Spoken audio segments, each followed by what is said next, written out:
Bienvenue dans cette troisième vidéo. J'espère que vous vous portez bien.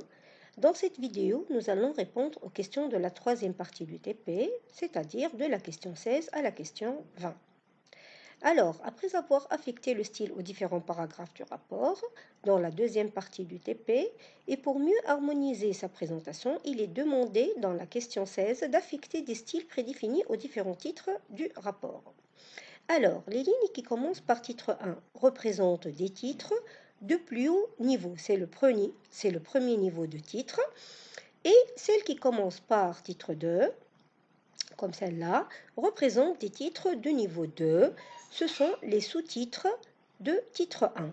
Et on peut avoir d'autres titres de niveau 3 qu'on appelle titre 3 et qui représentent des sous-titres de titre 2 et ainsi de suite.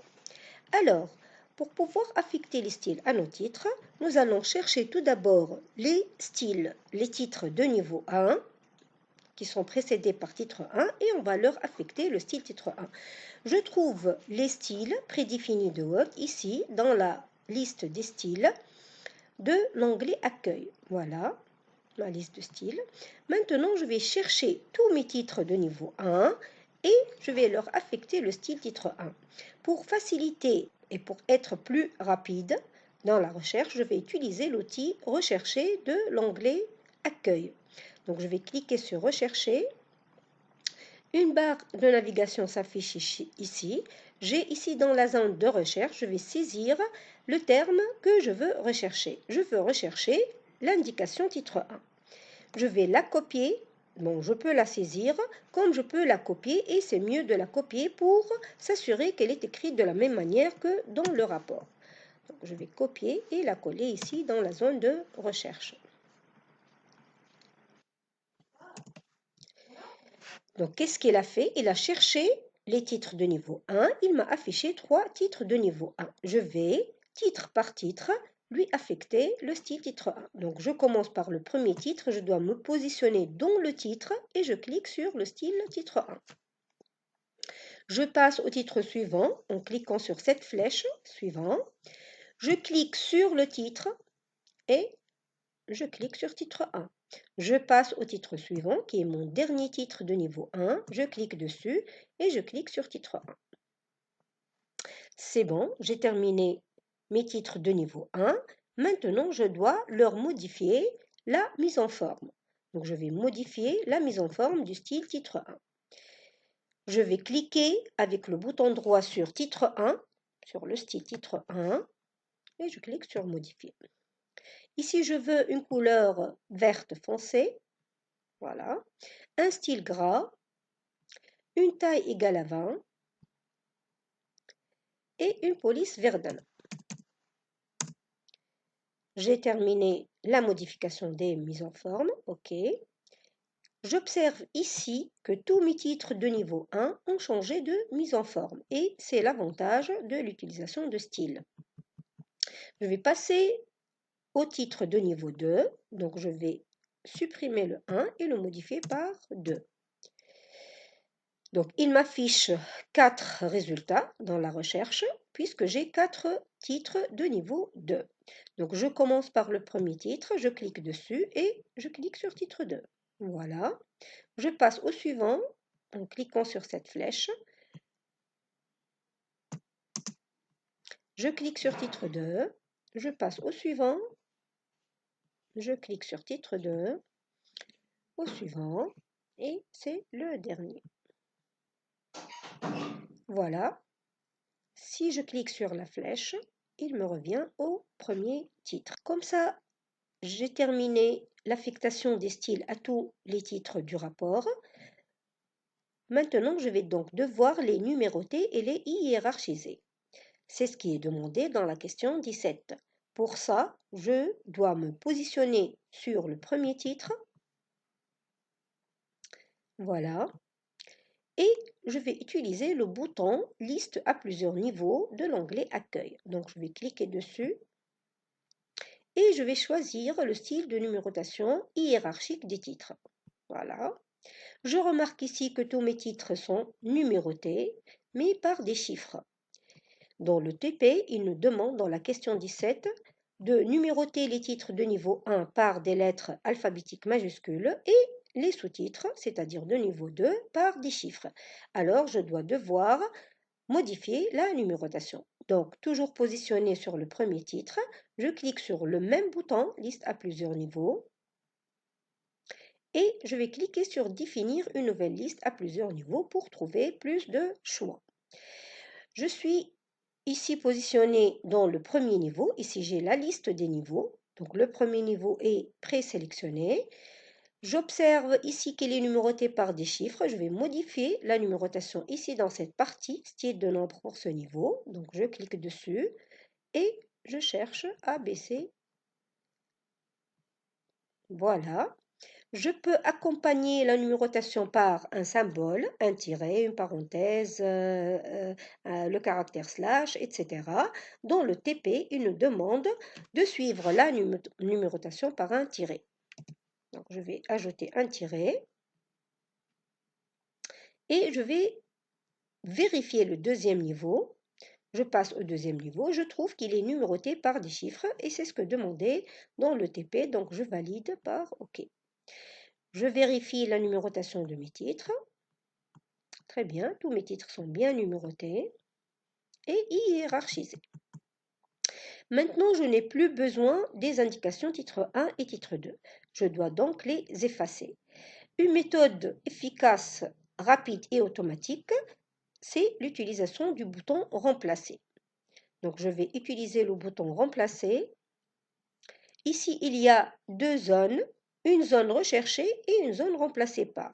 Donc, je vais rechercher la mention que je veux remplacer par un vide et je vais la remplacer par un vide. Je ne vais rien saisir dans la zone remplacée par. Donc, je vais copier titre 1 avec les crochets et je vais la copier ici.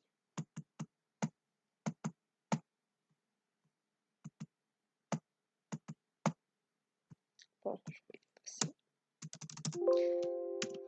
je vais supprimer la numérotation et je vais cliquer sur remplacer tout. Il m'affiche un message. Il a effectué 3 remplacements. Bien sûr, puisque j'ai 3 titres de niveau 1. OK. Je passe au titre 2. Je supprime le 1 et je le modifie par 2. Et dans la zone remplacée par, je ne vais rien saisir.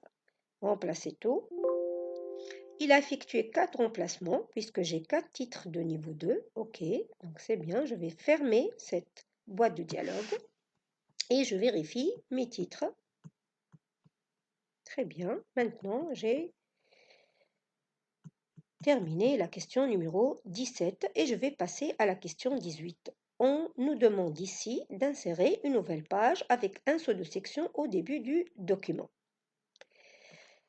Tout d'abord, il faut savoir qu'on utilise les sauts de section principalement pour diviser et mettre en forme des documents. C'est-à-dire que les pages situées de part et d'autre du saut de section peuvent avoir différentes mises en forme, c'est-à-dire des caractéristiques de page différentes telles que le format, l'orientation, la taille, des en-têtes et pieds de page différentes, des filigranes différentes, etc. Donc ici, je dois me positionner au début de mon document. Donc ici, je mets mon curseur ici et je vais cliquer sur l'onglet mise en page et dans le groupe mise en page, je vais choisir saut de page. Ici, j'ai plusieurs sauts de page proposés. Un saut de page normal, mais dans mon cas, je veux un saut de page suivante, c'est-à-dire je veux scinder mon document en 2 sections indépendantes. Donc, je clique dessus. Voilà, une page a été ajoutée.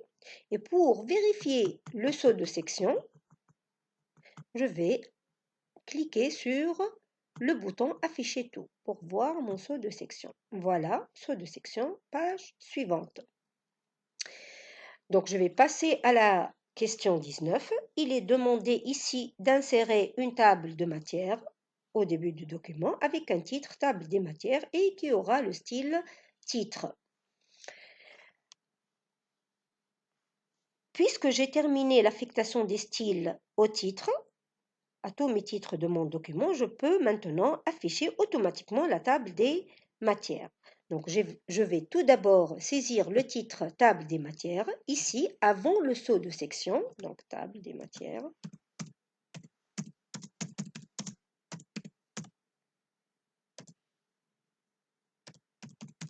Table des matières. Je vais affecter le style titre à ce titre table des matières. Je cherche ici dans la liste des styles, voilà mon style titre. Je vais me positionner au début de la ligne suivante, là où je vais insérer ma table des matières.